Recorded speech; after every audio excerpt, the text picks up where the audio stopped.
Assalamualaikum warahmatullahi wabarakatuh. Alhamdulillahirabbil alamin. Asyhadu an la ilaha illallah wa asyhadu anna Muhammadar Rasulullah. Allahumma shalli ala sayyidina Muhammadin salatan taj'aluna biha min ahlil ilmi wa dhahiran wa batinan wa tahsyuruna bi ibadika salihin fid dunya wa akhrana wa ala alihi wa sahbihi wa sallim. Alhamdulillahirabbil alamin. Halo teman-teman semuanya, jumpa lagi bersama saya sahabat kamu di sini dengan keilmuan yang insya Allah akan membantu kamu untuk keluar dari permasalahan kamu selama kamu bersungguh-sungguh untuk mempraktekannya. Buka dulu kesadarannya, baru belajar ilmunya. Setelah belajar ilmunya, baru praktekkan ilmunya. Itu yang benar ya. Sebelum kita lanjut materi apa yang ingin saya bahas, saya mengajak kamu semuanya untuk hadir di seminar yang saya adakan pada tanggal 4 November ya, seminar online, mini seminar 4 November dengan tema Rahasia Jalan Kaya. Kita akan kupas keilmuannya secara spiritual, membahas tentang magnet uang. Untuk pendaftarannya silakan langsung hubungi nomor telepon yang tertera di layar monitor. Kemudian yang kedua, ada kelas online eksklusif lunas hutang secara spiritual, mengambil jalur langit atau ikhtiar langit. Pada dasarnya semua rezeki itu tergantung pada diri kita atau hati kita. Nah, kita akan benahi semuanya di sana, termasuk mindsetnya. Dengan pertemuan 6 kali secara online, kemudian bonus bimbingan sampai bulan Desember. Akan ditemani, dikupas lagi permasalahannya dan diberikan solusi sebisa mungkin. Kemudian untuk yang offline saya adakan di Jakarta tanggal 10 Desember. Jadi buat kamu yang ingin hadir, yang ingin bertemu dengan saya untuk mendapatkan keilmuannya, berikut juga dengan terapinya, karena full terapi ya, banyak banget terapinya yang akan memprogram pikiran bawah sadarmu menjadi berlimpah, menjadi beruntung, dan menjadi magnet uang ataupun magnet cinta. Untuk pendaftarannya silakan langsung hubungi nomor telepon yang tertera di layar monitor. Baik, kali ini saya akan kupas tentang mengapa doa tak kunjung terjawab, seperti seakan tidak dikabulkan. Ada juga yang sudah terkabul tapi nggak sadar. Nah, berarti kan syukurnya yang kurang maksimal. Tapi saya coba akan buka paradigmamu juga, akan buka kesadaran kamu agar benar-benar bisa disadari bahwa mengapa sih kok doa itu belum terkabul juga, padahal serasa semuanya sudah dilakukan. Ya, saya punya analogi sederhana yang membuat kamu akan tersenyum seketika. Kalau kamu punya anak kecil, atau kamu yang masih bujang atau gadis yang belum punya anak, kamu mungkin punya adik atau punya tetangga yang notabene anak kecil, kamu bisa melihat aktivitasnya. Coba perhatikan baik-baik. Anak kecil pada umumnya yang sekarang ini, di zaman sekarang ini, kalau menghafalkan lagu di TikTok, bahkan sampai ke goyangannya ya, tariannya, mereka dengan mudahnya menghafalnya. Dengan mudahnya mereka bisa mengingatnya. Dengan tidak perlu waktu yang lama mereka bisa mengingatnya, menghafalnya. Nah, kira-kira itu disebabkan apa? Padahal ketika mereka belajar atau sekolah, mereka kurang bisa cepat menangkap, tidak secepat menangkap atau menghafal lagu atau tarian yang ada di TikTok. Ini contoh yang sederhana biar ngobrolnya enak ya.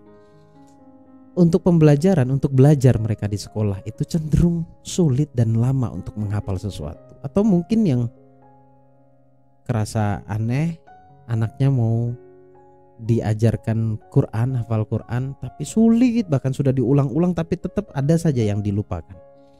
Tapi kalau lagi-lagi tentang lagu-lagu di TikTok, di Instagram, atau di reel YouTube ya, itu lebih mudah banget untuk dihafalkan, bahkan tariannya. Mengapa itu bisa demikian? Karena mereka suka. Jadi yang terbangun adalah suka dulu, akhirnya mudah untuk ditangkap. Tetapi kalau untuk sekolah, dia menganggap bahwa itu hanya sekedar kewajiban. Ini pikiran bawah sadar loh ya. Jadi bukan karena dia suka. Sebenarnya kita belajar atau anak kita belajar itu, kita harus bisa membuat dia suka akan sekolah.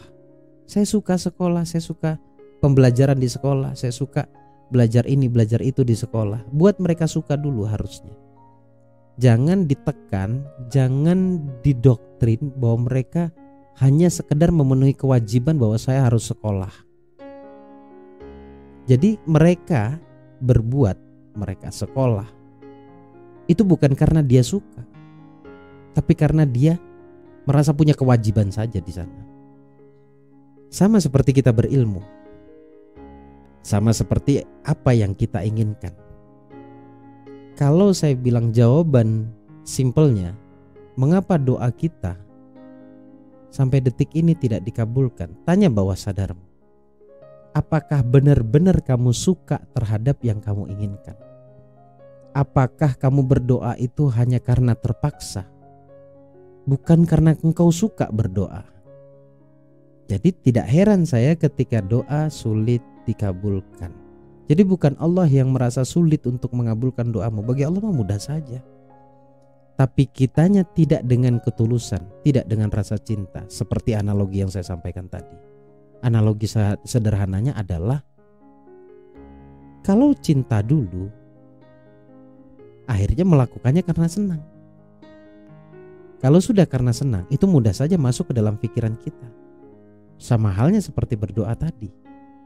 Karena pada umumnya kalau kita mau buka mata buka hati, realitanya kita tidak benar-benar suka berdoa.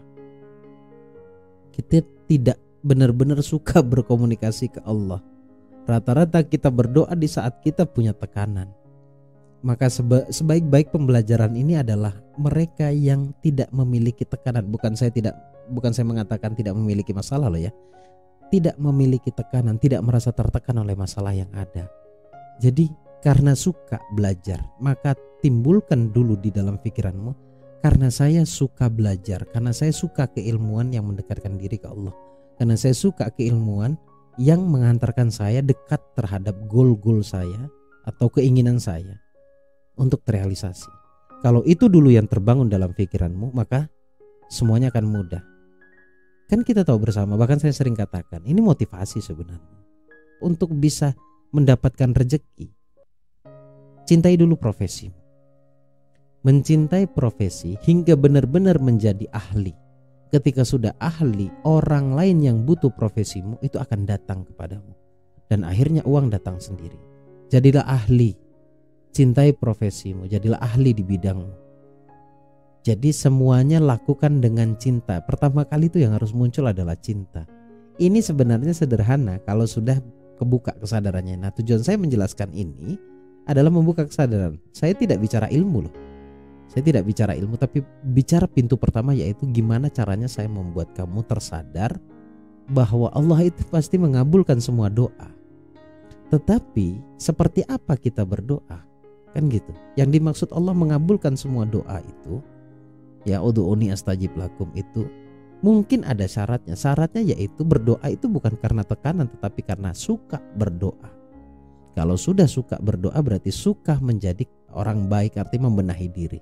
Ketika suka pada satu aktivitas, maka kamu akan jadi ahlinya. Ketika sudah jadi ahlinya, semuanya akan Allah kabulkan. Kalau 3 hal yang pernah saya sampaikan. Istiqomah dulu. Berulang. Ketika orang melakukan satu perkara itu berulang, atau mengucapkan satu perkara itu berulang-ulang, maka hakikinya dia suka. Gitu. Jadi kalau dia suka, setelah istiqomah, Allah akan berikan hikmah, petunjuk.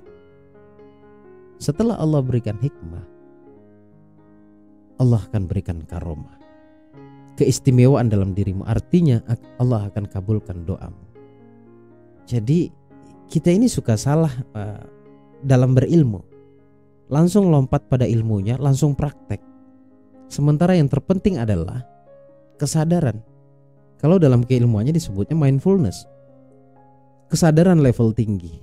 Nah, selama ini yang saya sampaikan adalah yang kebanyakan dari konten saya di luar ilmunya ya, itu semua tentang kesadaran, di mana ketika kamu membangun sebuah kesadaran, baru kamu caplok ilmunya, baru kamu belajar ilmunya.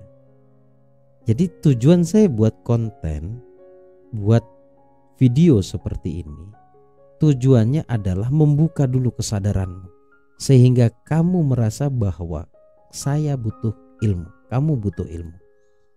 Jadi kamu berilmu karena kamu suka. Setelah dibuka kesadarannya, setelah tahu ilmunya baru praktek. Jadi YouTube adalah ruang saya membuka kesadaran. Jadi kalau kamu masih belum sadar, disitulah letak permasalahannya. Karena banyak sekali orang yang tidak sadar lalu praktek ilmunya, hasilnya hanyalah kebingungan. Tetapi banyak orang yang sudah sadar baru praktek ilmunya, langsung Allah berikan jawaban terhadap doa-doanya. Jadi poin yang ingin saya sampaikan adalah cintai aktivitasmu, cintai yang sebenar-benarnya kamu inginkan. Jadi kalau kita berulang memikirkan satu perkara, itu artinya kita suka. Pertanyaannya, kebaikan atau keburukan yang kamu pikirkan secara berulang? Hakikinya yang berulang adalah itulah yang kamu sukai, kamu cintai, dan kamu harapkan datang ke dalam hidup. Tanyakan pada dirimu. Semoga bermanfaat. Saya Bagus Baraja Al-Fakir Ad-Dhaifullah. Assalamualaikum warahmatullahi wabarakatuh. Allahumma sholli ala Sayyidina Muhammad. Sampai ketemu di kelas, di seminar yang saya adakan.